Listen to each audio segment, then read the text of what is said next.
नमस्कार। आज हिंदी दिवस पर आप सभी को बहुत बहुत शुभकामनाएं।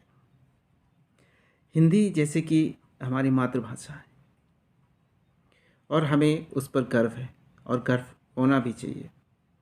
और कुछ समय से ये प्रक्रिया चल रही है कि अब राजकाज में भी हिंदी का उपयोग किया जाए, लेकिन अभी बहुत सारी ऐसी चीज़ें हैं जहाँ पर हिंदी का उपयोग किया नहीं किया जाता है, या फिर किया जाता है तो प्रथम स्तर पर नहीं किया जाता है। खासकर हिंदी भाषी राज्यों में तो ये होना ही चाहिए। जैसा कि अभी मुझे अच्छे से नहीं पता है, लेकिन शायद ये एक नियम है कि आप अपनी गाड़ी का नंबर प्लेट अगर हिंदी में लिखते हैं तो वो शासन के नियम के अनुसार नहीं है। तो ये एक बहुत ही बड़ी मतलब कैसी बात है कि आप एक हिंदी भाषी राज्य होकर देश में बहुतायत में हिंदी बोलने वाले लोग हैं, लेकिन आप अपनी गाड़ी का number Hindi number plate Hindi में नहीं बनवा सकते हैं नियम के अनुसार। दूसरा, जो कोर्ट का कार्यक्रम होता है, उसमें आप हिंदी में अपने आर्गूमेंट या फिर जो जजमेंट पास होते हैं, निर्णय होते हैं, वो इंग्लिश में रहते हैं। और इतनी लंबे लंबे जजमेंट रहते हैं, मुझे नहीं लगता उसे मतलब बहुत लोग समझ भी नहीं पाते होंगे कि वो क्या लिखा हुआ, तो ऐसा क्यों है। तो ये सब चीज़ें परिवर्तन बहुत ज़रूरी है। और सरकार के जो आदेश होते हैं, ठीक है, सरकार के आदेश तो लगभग हिंदी में आते हैं, लेकिन मुझे लगता है कि सरकार के आदेश के साथ साथ ये जो कोर्ट के आदेश आते हैं, कोर्ट के जो निर्णय आते हैं, वो भी हिंदी में हों तो हमारे देश की जनता को समझने के लिए बहुत उपयुक्त होगा। क्योंकि ठीक है, कोर्ट अंग्रेज़ बना के गए, अभी भी वही है, लेकिन अब तो भैया हिंदी वालों का आप निर्णय कर रहे हो, उनसे वो प्रभावित हो रहे हैं, तो कुछ तो ऐसा करना चाहिए। तो आज हिंदी दिवस के अवसर पर ये तो ठीक है, चलता रहेगा, उसके लिए बहुत लोग प्रयास कर रहे हैं।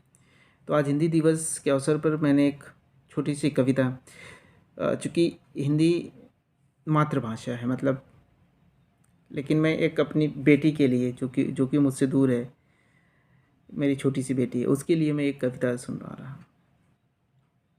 मेरी बेटी, मेरी बेटी जब वो दुनिया में आई, मेरी बेटी जब वो दुनिया में आई, मेरी दुनिया खुश रंग हो गई। जिस सुबह वो मेरी गोद में आई, वो मेरी ज़िंदगी की शीतल सुबह बन गई। जब वो पहली बार रोई, खुशियों की बरसात हो गई। उसका मुस्कुराना नव अंकुर बीज का लहलहाना लग रहा था, बिल्कुल निश्चय निश्चल, पर वो मुझे हंसी इस दुनिया से बांध रही थी। जब वो पहली बार पलटी खाई थी, जब वो घुटनों के बल चलती थी, मेरी खुशियाँ उसके घुटनों के नीचे बसती थी। माँ की गोद उसकी सबसे पसंदीदा जगह थी।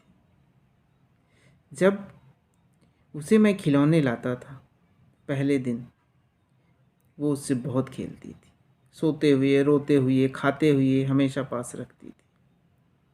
अगले दिन फिर से कोई टूटा हुआ सामान उसका नया खिलौना होता था।